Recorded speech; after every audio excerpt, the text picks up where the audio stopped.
community perspective. I'd just like to say a little something about that, because the point of community objection it's not a point, it's not a thing that I can spell out and offer evidence about. You have to hear it for yourself, and I don't know if you have. But it was present in the evidence that individuals in the community gave you. When Audrey told you about her father going down every day to look at Bobby Beach and be near the sea, and when she told you about the lanes around about that she went down and picked the fruit with her neighbours and took her children. Yeah, this is the place. Sean fell in the nettles. This is the place. Mary was frightened by the dog. When you heard all that, and when everyone said, as people did say, in their evidence somewhere was some word about the significance to them of the place. That was where you were getting close to the point, because the word here is the word home place. And home place is really hardly even an English word at all.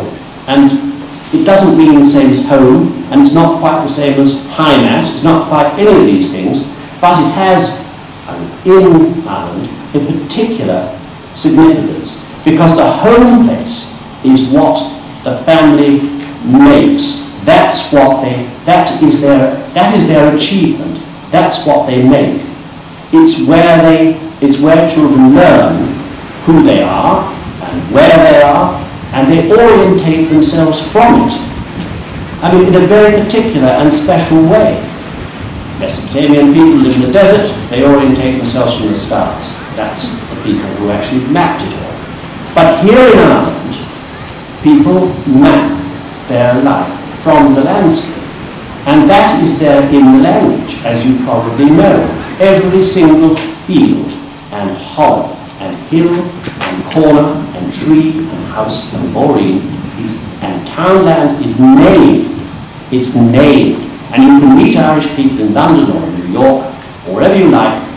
They orientate themselves from their landscape.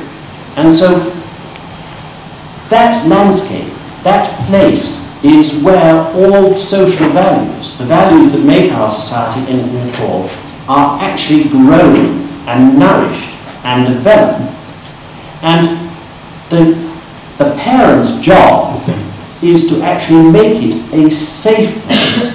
So when they decide that something is threatened extensively, when they decide that, and when they can be said, yes, they have decided that on good evidence, not just because it's got fairies or something, but really, then you have to say, well, if they don't succeed, and if the threat is constructed, and if it is put ever before their eyes, then really that is a terrible sign of their failure to make the home place a safe place.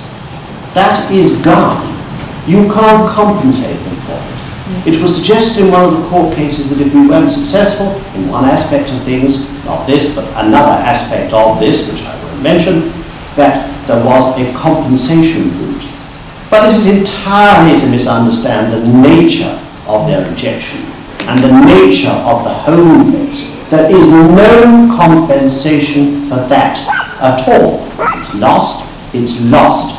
So that's just a fact. It's another fact that we must take into account here. And I would ask you then, if you would be kind enough to ask the court, what possible social purpose can be achieved by actually defeating a community who are defending their home place? Here, here, here, here, here.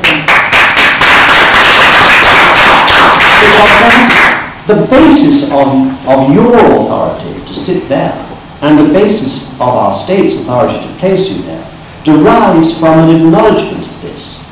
In our Constitution, from the very earliest times, or the very earliest declaration of it, the home place and the family was invoked as the basis for our society. And that's what it was. And that's where the authority derives from. What message could you possibly have for children. The children you saw here, who you're bringing up as, you hope, social human beings, if before them is evidence of what the state, the power of the state, has and can do, it's not a good thing. So I'll leave you with that.